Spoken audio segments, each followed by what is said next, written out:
It's always a pleasure to return to Twin Peaks, except this episode, because it was the last thing from pleasurable. Hey everyone, I'm Nikanak, and I make videos about everything I question and overthink, and today we're breaking down Twin Peaks Season 2, Episode 7, aka Lonely Souls. So without further ado, let's get into it. Now we begin at the sheriff's department where Harry updates the team that the Great Northern is fully cooperating. The staff will allow Mike, who is still inhabiting Philip Gerard, to move through the hotel and try to identify Bob's host. Meanwhile, Hawk has obtained a warrant for Harold's apartment and he will go there. And Gordon Cole, unfortunately, has to leave for some hush-hush business in Oregon. Proceeding with their experiment, Mike is in the lobby, looking at each guest and employee and trying to feel if he senses anything. Unfortunately, he doesn't. But then, Ben storms in, visibly angry about all the commotion. Apparently the staff didn't tell him that this was happening, and the moment he enters the room, Mike seizes. Now, there is no way, and this is my personal belief, that this man killed Laura Palmer directly. Mainly because we see in Season 1 that Ben doesn't like to get his hands dirty, and he would much rather pay someone like Hank or Leo to do it for him. But then I thought when watching this, like, what if this isn't a sign that Ben killed Laura? What if it just means that Philip's body can't sustain the inhabiting spirit much longer?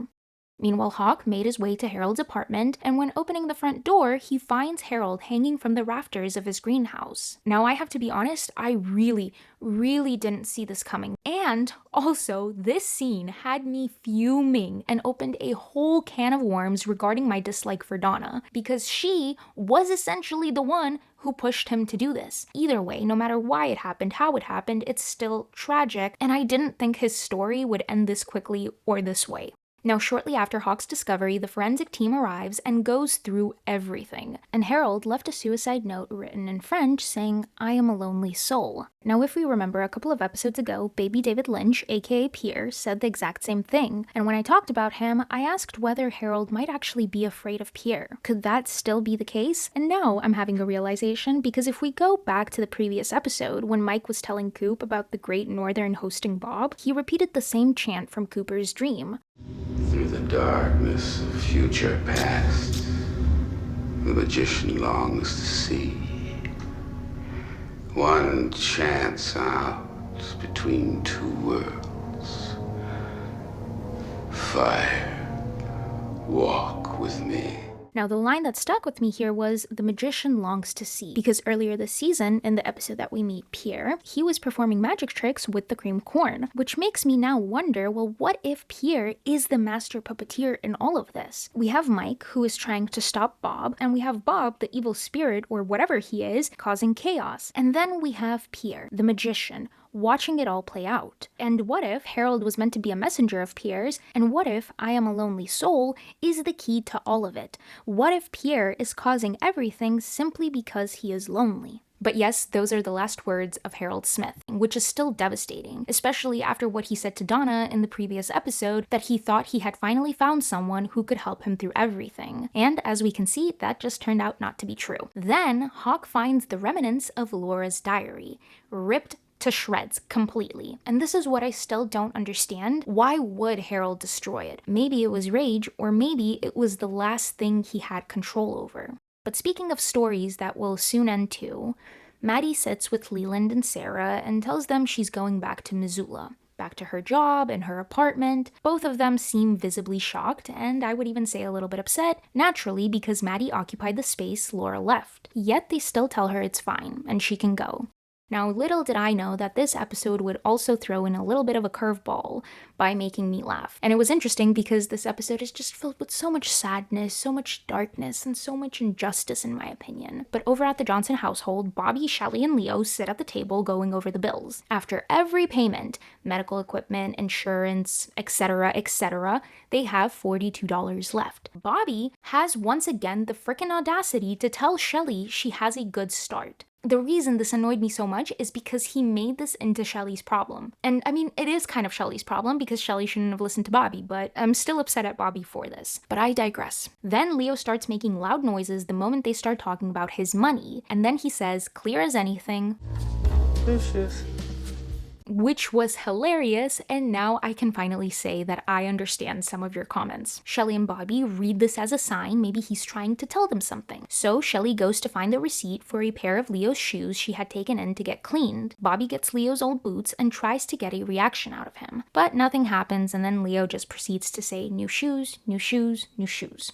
Back at the Great Northern, Audrey goes to confront her father, Ben. She knows about One-Eye Jacks and who the owner is. She tells him about that night when he came to see her, not knowing it was her. She tells him about Emery and about Blackie. Ben confesses to all of it, and then Audrey asks if he killed Laura. Ben goes quiet. He doesn't say he didn't kill her, he just says that he had loved her, which is its own kind of answer, and it's disgusting. Now, the only thing I'm confused about is why does Ben have Laura's portrait in his study? And it keeps bringing me back to her diary, where Ben had gifted her the horse for her 13th birthday, which Leland told her was from him, but was actually from Ben. The way Laura wrote about how Ben always gave her more attention than anyone else. Now, I'm not gonna lie. Well, I mean, I don't need to lie because I will be stating the obvious, but that sounds like grooming to me. And while I'm still convinced Ben didn't actually kill Laura, I sure do think that his creepy behavior towards her from such a young age played a real role in everything that followed. Now, after all of these developments, Mike going to the Great Northern, Hawk finding Harold, Coop is back at the sheriff's department going through the reconstructed pages of Laura's secret diary, where he finds repeated references to Bob, descriptions of abuse, and an entry where Laura says she will tell the world about Ben Horn one day. Then, like clockwork, Audrey walks in and tells him everything. Coop asks her to keep this between them, then immediately turns to Harry and asks for a warrant for the arrest of Benjamin Horn, which they get. They go to the Great Northern and they arrest Ben Horn. Now, while Ben is being processed, the department gets a surprise visit from the log lady who is there for Coop, and she tells him that there are owls at the roadhouse and that something is happening tonight.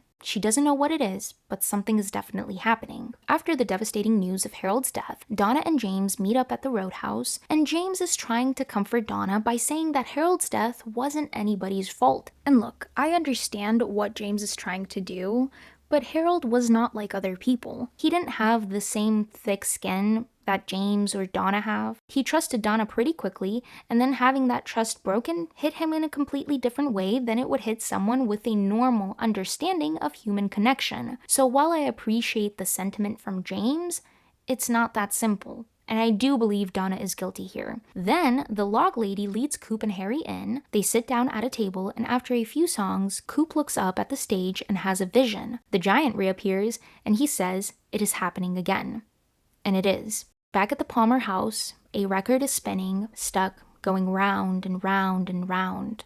Sarah is on the floor, crawling, calling out for Leland. I do think she was drugged. I don't know with what, but definitely something is in her system. And the last thing she sees before she passes out is a vision of a white horse in the living room. I do think that's Laura's horse, the one that Ben gave her. Now behind her this whole time is Leland adjusting his tie in the mirror, and then we see it. Bob smiles back at him from his own reflection, which confirms that Bob has been inhabiting Leland. Maddie comes downstairs asking what that smell is, and then she sees Sarah on the floor. She tries to run, but Leland/Bob pulls her back into the room, and what follows is probably one of the most devastating scenes I've seen so far in this show. He chokes her, beats her, picks her up, and spins her while shifting between Leland and Bob, kissing her face and sobbing Laura's name, and then Bob/Leland smashes her head against a picture frame, and Maddie dies. And once she is dead, Bob or Leland places a letter under her fingernail, revealing that he was the one to kill Laura, Teresa Banks, and now Maddie. Now back at the roadhouse, the giant disappears, and then time as if restarts. And then the room service man from episode 1 of season 2 comes to Coop and says he is sorry. Does this man know more than he lets on? Who is he? Is he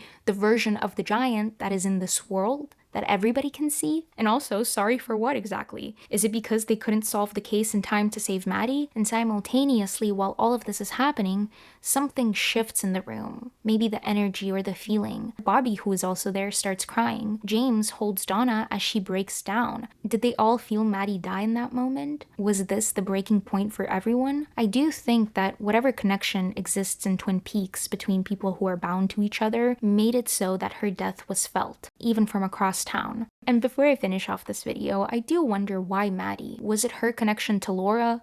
Was she always going to be the target because of what she shared with Laura, that psychic thread between them? And I'm not saying Renette was supposed to die, but why not Renette? She was the one who escaped. Or is it because Bob enjoyed tormenting Laura so much, when Bob/Leland saw Maddie, they felt like they could maybe relive this experience? But yes, that was season 2, episode 7, aka Lonely Souls. One of the hardest episodes to watch, and one of the most significant. What will Coop do next? I don't know.